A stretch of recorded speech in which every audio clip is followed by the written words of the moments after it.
बाळासाहेब शिवरकर माजी मंत्री हां, तुम्हाला माहिती आहे. माहिती आहे. मग हे कालपर्यंत एबी फॉर्म मिळेपर्यंत ते काँग्रेसचे निष्ठावंत म्हणून शेवटपर्यंत सांगत होते. जाताना काँग्रेस उपरणं घालून गेले आणि येताना भाजपचे गेले आणि मुलाचं तिकीट घेऊन आले आणि प्रचाराला सुरुवात केली. त्यांच्याविषयी काय? बघा, तुम्ही त्यांचा चिरंजीव, त्यांचं चिरंजीवांचं नाव माहीत नाही, अभिजित शिवरकर, त्यांनी जेव्हा भाजपमध्ये प्रवेश केला तेव्हा एक स्टेटमेंट दिला, माझा वडील हे काँग्रेसमध्येच राहणार आणि मी भाजपमधून उमेदवारी घेणार. याचा अर्थ काय? तुम्ही कार्यकर्त्यांनाही बुचकळ्यात पाडताय.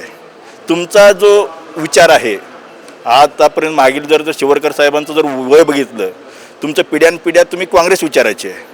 जर प्रशांत जगताप साहेब काँग्रेसमध्ये प्रवेश केला म्हणून तुम्ही तिकडे उडी मारताय, हे बरोबर नाही ना. प्रशांत जगताप साहेबांचं स्टेटमेंट काय होतं की बाबा मला धर्मनिरपेक्ष संविधान हा महत्त्वाचा आहे. पण याचा अर्थ असा झाला शिवरकर कुटुंबाला संविधान आणि धर्मनिरपेक्ष महत्त्वाचं नाही आहे, त्यांना नगरसेवक पद हे महत्त्वाचं आहे. त्याच्यामुळं आता काय होणार आहे तुम्हाला तेही सांगतो. शिवरकर साहेब हे मुलासाठीच प्रयत्न करणार आहे काँग्रेसमध्ये राहून सुद्धा. प्रचाराला उतरले ना भाजपच्या. आता तेच ना, मी तेच सांगतो तुम्हाला की शिवरकर साहेब म्हणजे त्यांचे वडील बाळासाहेब शिवरकर साहेब हे मुलाचा प्रचार करणारच आहेत आता, कारण शेवटी करतायत. मग आता मला एक सांगा, मग वडील काँग्रेसमध्ये, मुलगा भाजपचा उमेदवार आणि करणं साहजिकच आहे. ह्याच्यामध्ये तुम्हाला मी ते सांगतो, साम दाम दंड भेद या 4 गोष्टी राजकारणात महत्त्वाच्या आहेत.